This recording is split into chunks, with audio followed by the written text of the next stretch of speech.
আজ আমি আপনাদের ইলিশ মাছের মাথা দিয়ে পুঁই শাক রান্না দেখাবো, যেটা খেতে অসম্ভব সুস্বাদু।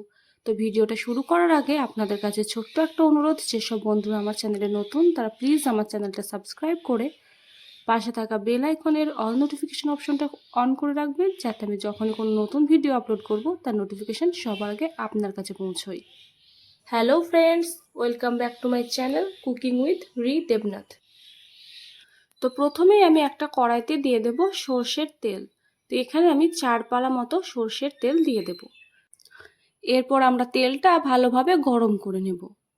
তেল গরম হলে এর মধ্যে দিয়ে দেব আগে থেকে কেটে রাখা পেঁপে। পেঁপেগুলোকে আমি ছোট ছোট টুকরো করে নিয়েছি। এবার এই পেঁপেগুলোকে আমি খুন্তির সাহায্যে তেলে একটু ভালোভাবে নেড়ে নেব।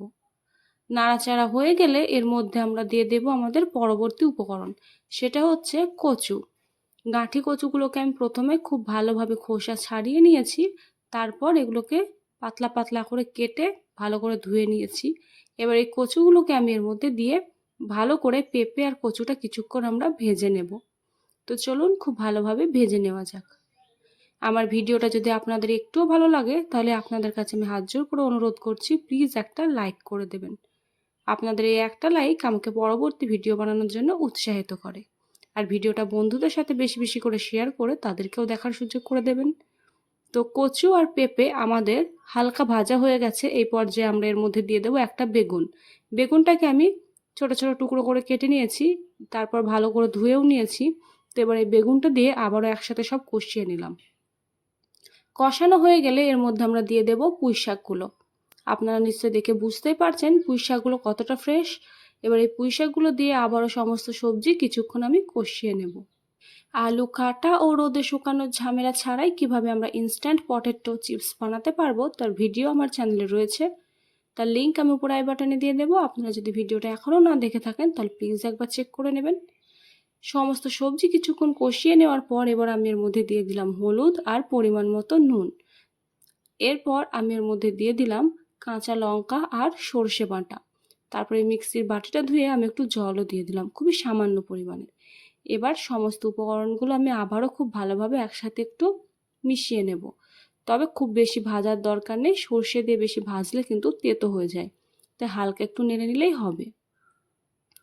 এবার আমি এখানে দিয়ে দেব পরিমাণ মতো জল, যাতে আমাদের সবজিগুলো খুব ভালোভাবে সিদ্ধ হয়ে যায়। জলটা দেওয়ার পর সবজিগুলো খুন্তির সাহায্যে একসাথে জলে মিশিয়ে দিয়ে তারপর একটা ঢাকনা দিয়ে ঢেকে সিদ্ধ করে নেব।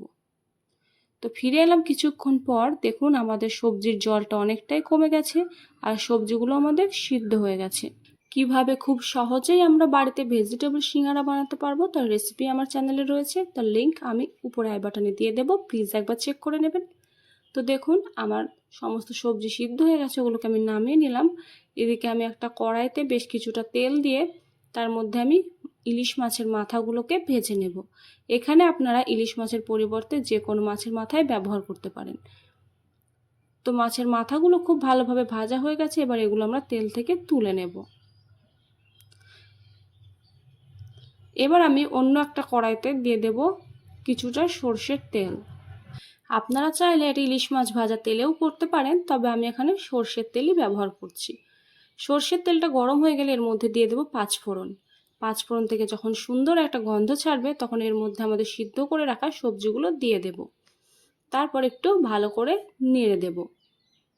বন্ধুরা, তালের তেতো ভাব কিভাবে দূর করতে হয় এবং তালের যে শাঁস সেটা কিভাবে বার করতে হয় তার বেশ কিছু টিপস আমি আমার ভিডিওতে দিয়েছি।